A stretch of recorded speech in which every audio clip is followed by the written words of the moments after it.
In dealing with the economics of the master settlement agreement, there's a mystery, but some of it's fairly clear. It goes to the states, and the states do what they want to with it.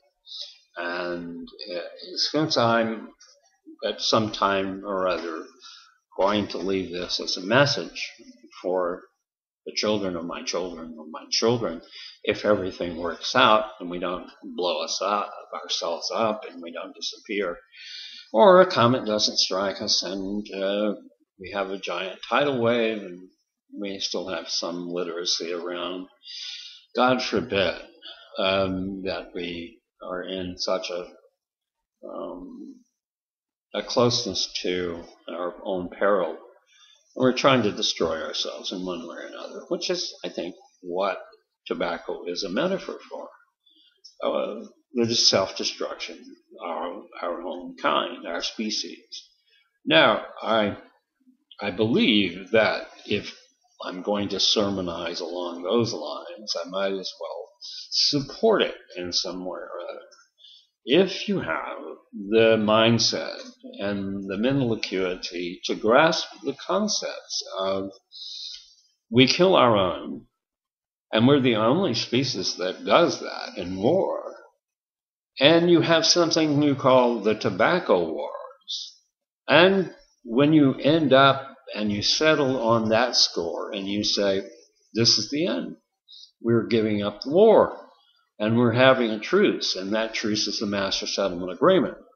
And if you look back in the time of the settlement of every war, you've had some kind of treaty, whether it was kept or not.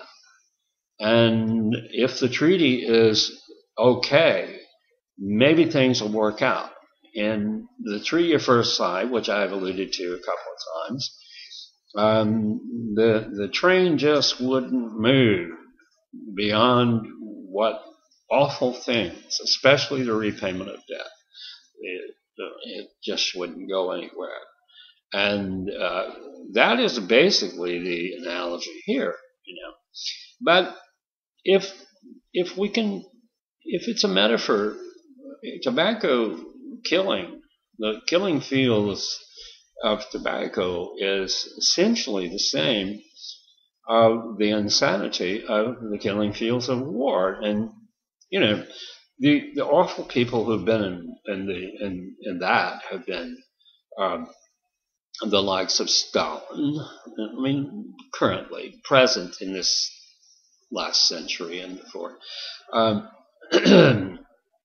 They go back to Attila the Hun, but on the other hand, modern warfare is the way we eliminate our population. Modern warfare is what we call a kind of dosing out a different kind of cultural activity. And modern war is what we have to suffer with when we bring back the troops. And we even have that. We've got the longest war that's gone on here. And so when you examine the particulars of what is and isn't true, that the metaphor of the killing fields of tobacco seems to be the prominent theory of everyone who enjoys a position, even those people in legacy tobacco. I mean, they're not trying to put anybody out of business, as the motto goes. In the sotto voce sense of, well, secretly we would like to, but we can't because we depend on them, just like the states. The states are now dependent upon tobacco. They're in business with tobacco. It's an economic arrangement. So why in the world would you sever it? You would just try to make sure that everybody smokes themselves to death. And after all, it's not unique to think that our medical people have not been totally involved for many years, although that may not be completely past, but it's certainly passed in the United States, They no longer, the AMA, if you're going to trust the AMA for anything, they're not exactly involved in stock selling anymore, stock trading anymore. So far as I know, they dropped out of that. They were, the doctors have been, if you look at Bernard Shaw and you analyze how he might have looked at this. If you got a patient and the patient has some problem, this is one of his essays, and if you're going to benefit from it, why destroy it? Keep the diseases going. We have enough diseases out there. We can do other things, but if you have a surgeon who spent 20 years of his life being a surgeon, and he only has a few more decades to go, he certainly doesn't want to eliminate lung cancer. That's my thought. If he did, he might be out there marching. Why? I think because the concept is that we're survival if we have the intelligence. But basically the target in the United States is unintelligent people. And so I need to completely hear that question again to see if I've answered it. So, is it possible, in your belief, separate question, for the states to run a successful tobacco program and increase tobacco in the states, profiteering from their role as partners? And does it make sense to know that states are in a partnership to help sell more cigarettes now? Well, to the states who are constantly changing their political agendas, only is the word profiteering the most significant word, because the states do profit from their relationship with tobacco. It's unlikely that anybody who comes in can rail against tobacco. As a matter of fact, they're not only symbiotically related, they're financially related in a symbiotic way. And when you have that, how in the world can you possibly say that we have a health agenda in this country? We don't. The whole purpose of having preventive health, if it was ever allowed, or just to have health in the way that is legislatively intended right now, you're going to have preventive health if you're going to be able to economically deal with the tobacco killings. Because you can't just half kill a person who has lung cancer, stage 4. You're going to have to kill them all the way. And so it's irrational for you to have a program out there, and I've always believed this to be true, that from the moment I got in and knew what tobacco was about, it was about killing people, controlling the population. It doesn't have a thing to do with children. People at any age and at any time will start smoking. And this whole heartstrings, let's hear the fiddle, the violin, whatever, I just simply have found that to be absolutely absurd. They've done studies, and there's studies outside tobacco in studying marketing to teenagers and under teenagers. 16-year-old people, doesn't matter at all. And yet you've built a whole concept of health control based on that. Bull, bull, bull. It doesn't work that way. This whole world is full of people. I can tell you people who come over from one part of the world and they didn't smoke, and because it's just economically impossible to do on a regular basis and give the tobacco profit, and then all of a sudden they come over here and they start smoking, and they're not children. Okay, so we have a symbiotic relationship, which is it's money. So with the states, it's impossible to unglue this effort. And so you've had 12 years of this. And if you want a good example, go to Mississippi. Mississippi has a Republican group of people, or go to the Republican convention. Same thing.